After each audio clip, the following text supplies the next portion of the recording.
যে আলোচনা এই পর্যায়ে যে দীর্ঘ সময় ধরে রাজপথে বিশেষ করে এই 15.5 বছর তো শুধু না, তার আগেও আপনি ছিলেন।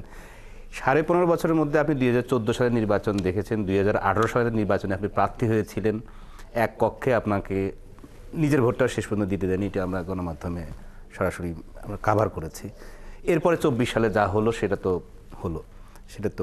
কিন্তু এই সময়ের মধ্যে আপনারা 24 সালে বিশেষ করে 7 জানুয়ারি নির্বাচনের আগ পর্যন্ত সরকারকে যা আহ্বান জানিয়েছিল গণতন্ত্র মঞ্চ এবং প্রত্যেকটি সভা সমাবেশ থেকে আপনারা বলেছিলেন যে সরকারের শেষ মুহূর্তে তাদের নির্বাচন পিছিয়ে আলোচনা করে একটি সমাধান করা। সেই কথা যদি সরকার শুনতো, আওয়ামী লীগ তৎকালীন বিশেষ করে শেখ হাসিনা শুনলে, তার পরিণতি কীরকম হতো?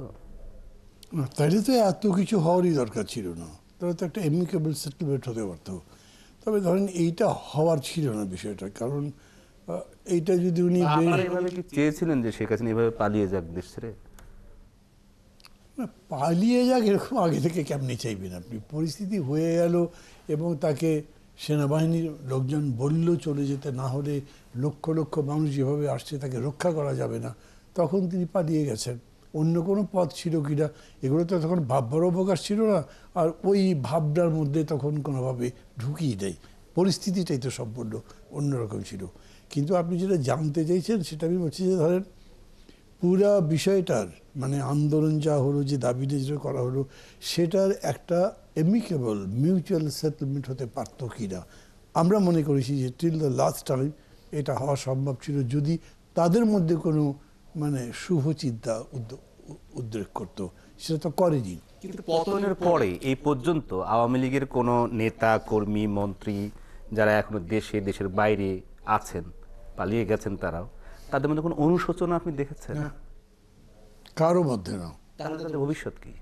বাংলাদেশের রাজনীতিতে, বাংলাদেশের মানুষের সাথে আবার রাজনীতিতে ফিরে আসা। বাংলাদেশে যদি বলি আমি কিন্তু আওয়ামী লীগের ভবিষ্যৎ দেখি না। এটা কোনো আপনি নিজেও তো আওয়ামী লীগ করেছেন, আমি কোনো কেন্দ্রীয় কমিটি সর্বোচ্চ বিদেশ থেকে বলছি না। হয় কি, রাজনীতি তো একটা মানে আমরা বলি যে রাজনীতির উপরেই দাঁড়ায়, একটা নীতির উপরে, একটা বক্তব্যের উপরে, একটা লক্ষ্য, কর্মসূচি, আদর্শ ইত্যাদির উপর দাঁড়ায়।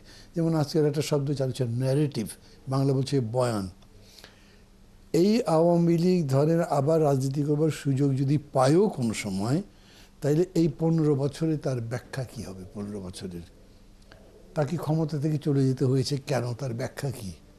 এখন শেখ হাসিনা বলছেন ওই সব কিশোর গ্যাং আমাকে সরিয়ে দিয়েছে, ওসব বলে রাজনীতি করা যাবে না, ওই দিনই শেষ হয়ে গেছে।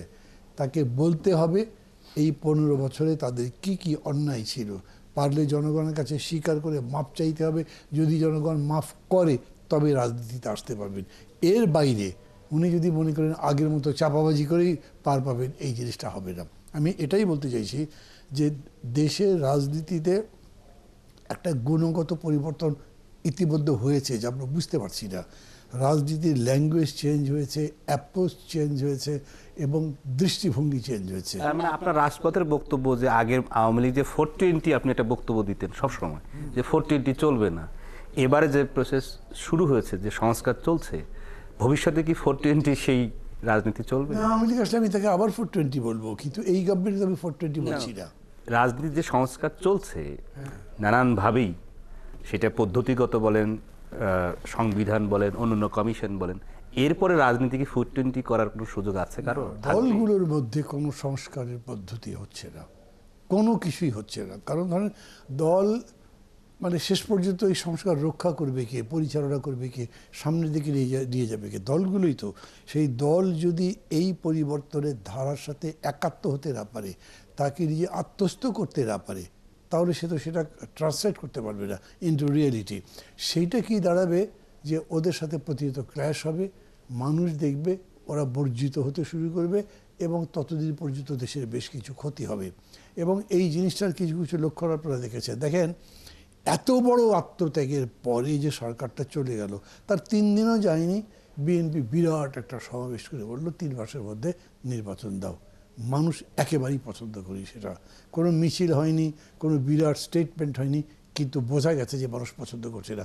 এবং সেই জন্য দেখেন তারা কয়েকদিনের মধ্যেই ভাষা চেঞ্জ করে বললো 6 মাসের মধ্যে দিতে হবে, এবং সেটাও চেঞ্জ করে তাদেরকে বলতে হয়েছে যৌক্তিক সময় আসতে হবে। তো এইটা কি ডিকটেশন অফ কি বলবো মানে পরিবেশের বলেন বা পরিস্থিতির বলেন যে ডেভেলপ হয়েছে, তার এই ডিকটেশন এসে গেছে। এবং আমি অবশ্য বিএনপিকে ধন্যবাদ যে তারা এটা বুঝেছে এবং মেনেছে। আওয়ামী লীগ ওরা মানতো টানতো কিনা সে ব্যাপারে আমার সন্দেহ আছে।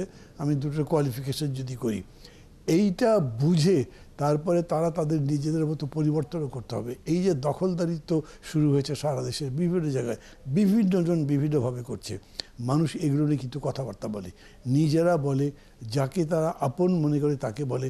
আমি আমার এলাকায় গেলে এলাকার লোকজন আমাকে বলে, তো তখন আমাকে একটা জবাব দিতে হয়। মানুষ ওই জবাব শুনে ঠিক করছে পরবর্তীতে কি করবে। এরকম হতে পারে যে ধরেন ফ্রান্সে যে ঘটনাটা ঘটলো না, মাখো তো 4 নম্বর পার্টি, 1, 2, 3-এর মধ্যেও পড়েন না, উনি জিতে গেলেন। কেন 1, 2, 3 বাদ হয়ে গেল কেন? আমি একদম সবগুলো পার্টি আলাদা করে এরকম পড়ি, তবে এইটুকু বুঝলাম যে মাখোই তখনকার সেন্টিমেন্টটা রিপ্রেজেন্ট করেছেন। আমাদের এইখানেও এই সেন্টিমেন্টের বলেন, ভালোবাসার বলেন, যেভাবেই বলেন, তার প্রতিনিধিত্ব করে কেউ যদি বেরিয়ে আসে, আপনি অনেক কিছু চেঞ্জ দেখতে পারবেন। এটা অনেকে বুঝতে পারছে না। ওই পরিবর্তনের সাথে রাজনৈতিক দলগুলোকে বানাতে হবে, তার সংস্কৃতি বদলাতে হবে। আসবো আপনার কাছে আলোচনায়, তবে এই পর্যায়ে আপনার কাছে আসি যে অন্তর্বর্তী সরকার 5 আগস্টের পর 8 আগস্ট দায়িত্ব নেওয়ার পর আমরা দেখলাম যে হঠাৎ করেই সকল সবজির দাম অনেক কমে গেল, কিন্তু তার 15-20 দিন পর আবার তা আগের মতোই বাড়তে থাকলো। তো সরকারের মনিটরিং কোথায়, অন্তর্বর্তী সরকারের? সরকারের মনিটরিং তো অবশ্যই আছে। আপনি অন্তর্বর্তীকালীন সরকারের দায়িত্ব নেওয়ার পরে আপনি দেখেছেন দেশে একটা খুব বড় বন্যা হয়েছে, একটা না একাধিক বন্যা হয়েছে। দেশের অন্তত 2টো অঞ্চলে বন্যা হয়েছে, যে 2টো অঞ্চলে আসলে কখনো বন্যা সেভাবে হয় না। তো সরবরাহের একটা সংকট ছিল। সরবরাহের সংকটের কারণে আপনার দামের কিছুটা বাড়তি তো ছিলই। তাছাড়া পরিবহন খাতে অন্তর্বর্তীকালীন তার সরকার দায়িত্ব নেওয়ার পর হঠাৎ করে যারা একটা চাঁদাবাজ, আমরা যারা জানি পরিবহন খাতে একটা সময় পরিবহন খাতে ব্যাপক চাঁদাবাজি ছিল, তারা পালিয়ে গিয়েছিল, নির্বিঘ্নে পরিবহন হয়েছে। তো এখন সেটাও যদি ফিরে এসেছে কিনা সেটাও সরকার মনিটর করছে, যে রাস্তাঘাটে আবার এই ধরনের কোনো সমস্যা হচ্ছে কিনা। যেখানে যেখানে সরকার সমস্যা দেখতে পাচ্ছে সেখানে কিন্তু প্রতিকারের ব্যবস্থা নেওয়া হচ্ছে, যে কারণে কিন্তু দাম নিয়ন্ত্রণে আসার সম্ভাবনা দেখা দিয়েছে, এবং ক্ষেত্র বিশেষে দাম কিন্তু কিছুটা নিয়ন্ত্রণে এসেছেও। শীতকাল এসেছে, সরবরাহ বেড়েছে। সরকার মূলত আসলে চেষ্টা করছে, যতটুকু জানি, যে সরবরাহ বাড়িয়ে পণ্যের দামটাকে স্থিতিশীল করার।